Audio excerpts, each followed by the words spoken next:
Hey guys, it's time for another Awaken Chaos Era video. So we are still in final beta right now, but I want to get you guys prepped up for when the game is officially released. And by the way, the final beta, the beta is only on Android. It's not on iOS. I know if you were trying to find it on iOS, it's not on there. It's only on Android. But I want to get you guys prepped up for the official release by giving you guys not necessarily a side-by-side comparison, but give you guys a reference of taking a look at some nice units in Awaken Chaos Era and referencing them to Summoner's War units, so you can say, oh, this unit is like that unit I might want to build. This one I might want to build that one. So I've been taking a look at some of the different units and the different skills, and I have a few that I think you guys are going to be interested in actually building. So the first unit that we're going to take a look at is this guy, Connor. So he is also, I just realized that my face is in front of, I keep changing my face to not be in front of things, and it's always in front of things. His name is Connor. He's an elite unit. He is basically the equivalent of a 3-star in other games, and he reminds me of,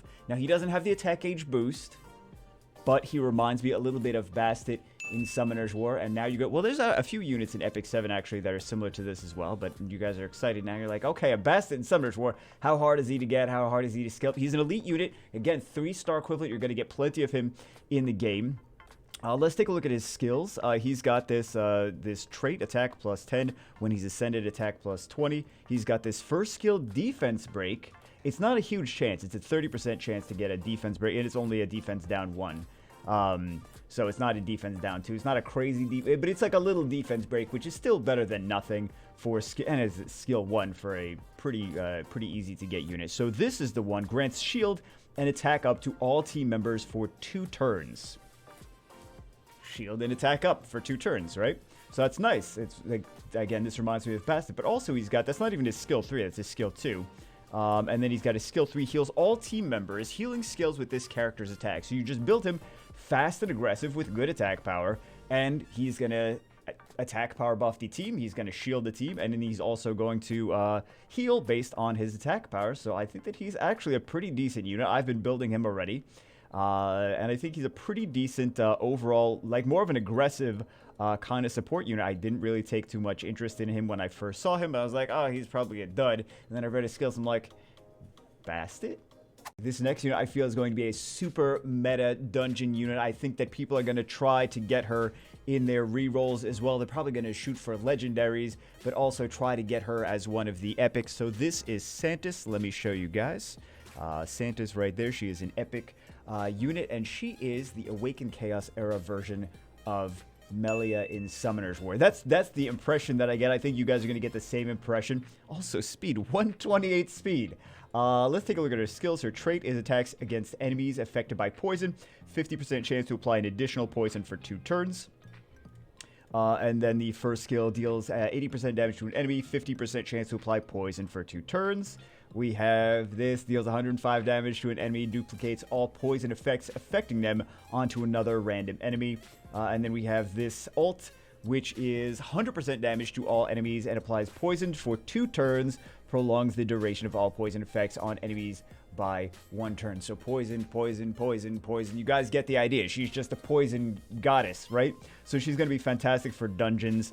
And I think that people are going to... I think that she's going to be very popular early game. I don't know. I feel like she's going to be very popular early game and then on from there. So I think that if you guys get her early, I would be happy about this. I'm gonna try to get her as well.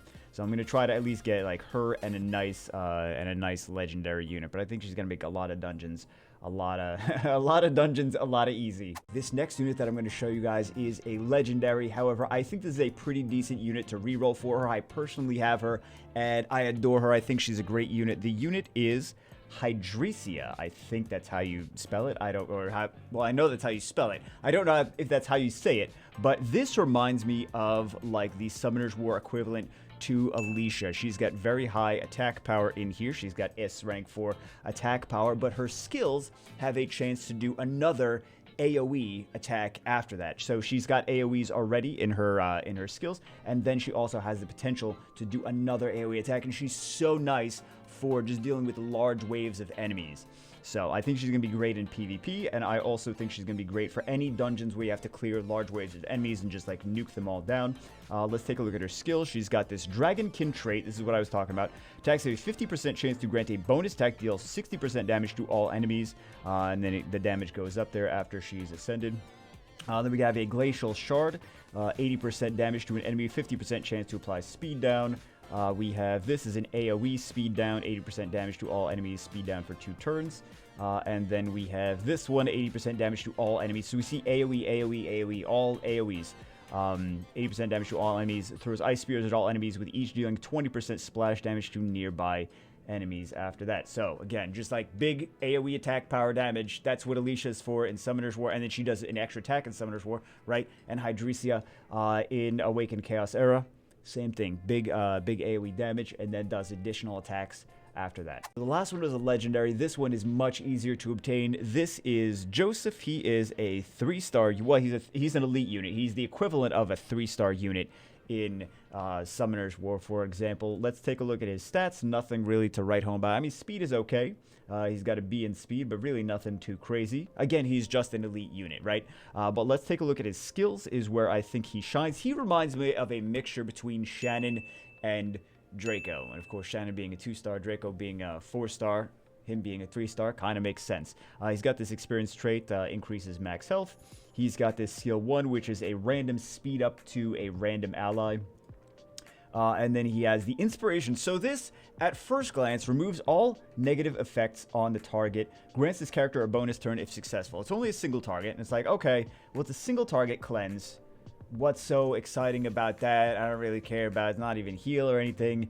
The thing is that this has a low cooldown, number 1, and also it cycles his turns. So I think that's worth mentioning, especially with his skill 3, because his skill 3 is actually pretty strong. Grants attack up, defense up, and immune to all team members for 2 turns, right? And then when he's skilled up, ability cooldown reduced by 1 turn.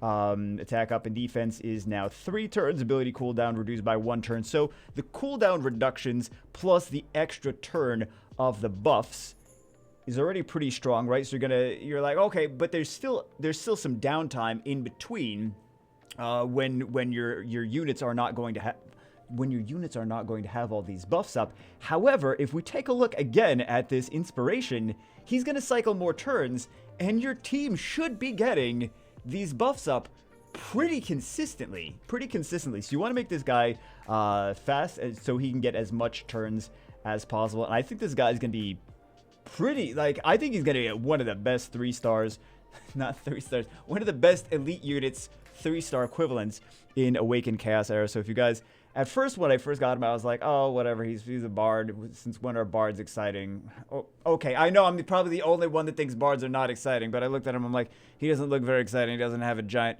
flames and a hammer or a giant axe or anything. I'm not too excited about him. And I'm like looking at his skills, I'm like, this guy is better than he was at first glance. I think he's got a lot of potential. I think he's going to be a really nice unit. So I already started building this guy as well. Last but not least, a unit that the game straight out gives you very early on in the story mode. This is Zackary. He is an elite unit, which is basically like a 3-star version, again, like we've been mentioning. And he is super easy to skill up because he's a 3-star unit. He's super easy to get because the game just shoves him down your throat. So everyone gets him at the very beginning. So this unit actually reminds me of Tashar from Summoner's War. So let's take a look at his skills. Let's take a look at his stats as well. He's just got attack. Everything else is B's and C's, but he's very good at attack, just like Tashar in Summoner's War. So Chaos Blade, he has an attack power buff. It's just 1 turn. It's just a regular attack power buff. But at least he self-buffs himself in some form. Then he has the deals 105 Chaos Punch, 105 damage to an enemy, plus 50% bonus damage if the target has less than 50% of max health remaining. And then we have this Chaos Burst, 105% damage to all enemies. The fewer the enemies, the more damage this attack deals. Now, I know you're looking at me, you're like, how does this say Tashar? This doesn't say Tashar, Bagel. This says he's just a damage dealer with 2 single target damages and an AoE. But this says Tashar. Upon defeating an enemy, launches a bonus attack to deal 50% damage to all enemies. now we're talking to Char. Also, Ascension affects 80% damage after it is skilled up. So he has single target, self-buffing attack, another single target, big damage, and then AoE, and then a trait that does also AoE. So he is a very good unit for clearing waves of enemies. He's a good farmer. I kind of like Hydra, the legendary. But this is a game. This is a unit that the game just straight out gives you very early on. For a reason, because they want you to have something that you can use for AoE damage and is good for farming as well. But anyway, guys, that's it for this one. Hope you guys enjoyed it. If you want to see more, let me know in the comments and all that good stuff. Hope you guys enjoyed it. I will see you as always in the next one.